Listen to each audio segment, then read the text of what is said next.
Assalamualaikum warahmatullahi wabarakatuh. Kami dari kelompok 1, mata kuliah Manajemen Operasi, kelas 07 SAKM 006, ruang 453. Pada video kali ini, kami akan memaparkan materi mengenai forecasting atau peramalan, yang terdiri dari anggota kelompok. Saya Agung Hifzul Ulia. Nama saya Gustra Saputra. Nama saya Muhammad Ari Pradana. Dengan saya Nabila Ayunda Puspa. Saya Rina Marlinda Sibarani. Saya Widria Noviani. Langsung saja ke pembahasan yang pertama, yaitu mengenai pengertian forecasting.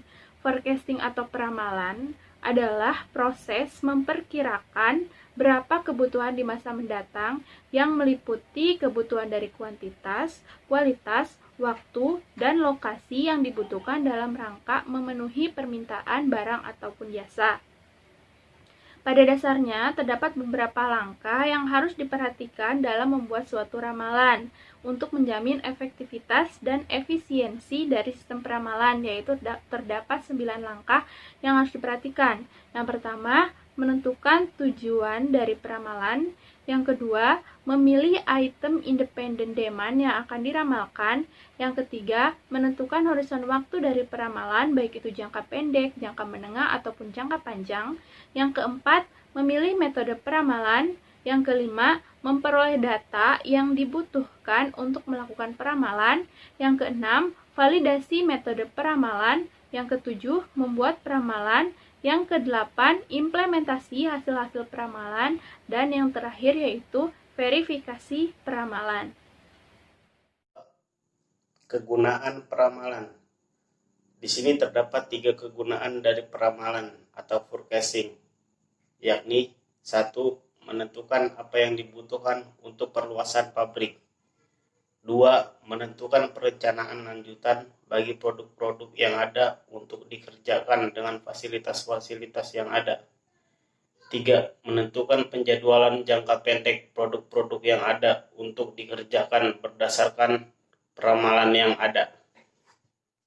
Dalam hubungannya dengan horizon waktu, peramalan diklasifikasikan menjadi 3 kelompok, yaitu yang pertama ada peramalan jangka panjang, di mana pada umumnya itu berjarak 2-10 tahun, dan pada peramalan ini biasanya digunakan untuk perencanaan produk dan sumber daya. Yang kedua ada peramalan jangka menengah, di mana berkisar 1-2 tahun, dan peramalan ini lebih khusus jika dibandingkan dengan peramalan jangka panjang yang tadi. Biasanya digunakan untuk menentukan aliran kas, perencanaan produksi, dan penentuan anggaran.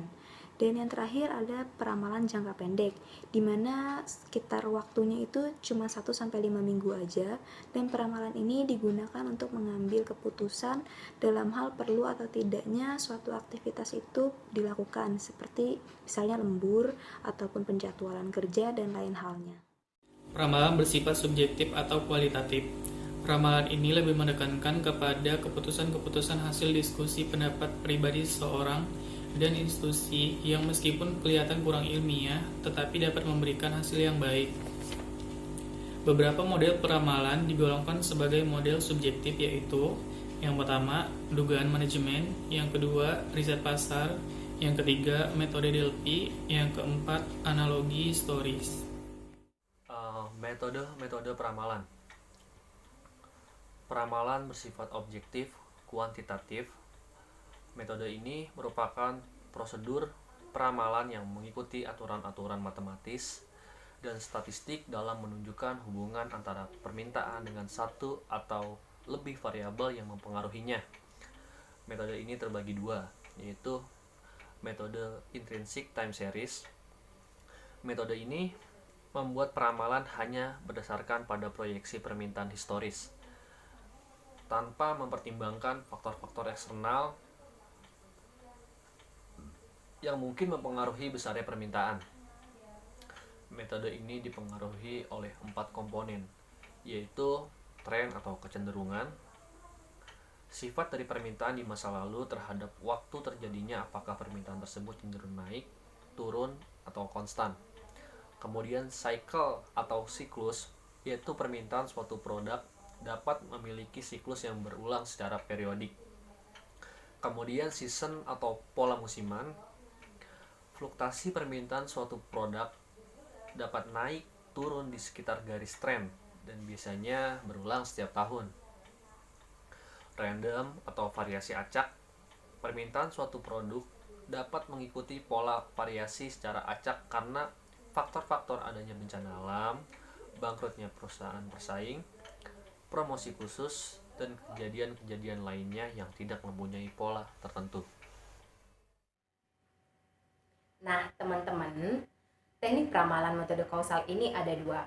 Yang pertama, metode regresi linear, dan yang kedua, akurasi hasil peramalan. Nah, pada metode regresi, suatu model perlu dispesifikasi sebelum dilakukan pengumpulan data dan analisisnya.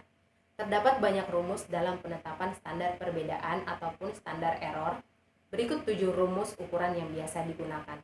Yang pertama, akurasi hasil peramalan. Yang kedua, rata-rata deviasi mutlak ataupun mean absolute deviation, yang disingkat MAD. Yang ketiga, rata-rata kuadrat kesalahan ataupun mean square error, yang disingkat MSE. Yang keempat, rata-rata kesalahan peramalan ataupun mean forecast error, yang disingkat MFA. Yang kelima, rata-rata persentase kesalahan absolut, yang disingkat MAP. Nah, yang keenam, freehand. Dan yang ketujuh, yang terakhir ialah kuadrat terkecil ataupun least squares. Nah, demikian penjelasan kami untuk pertemuan 3 dari kelompok 1. Sekian dan terima kasih.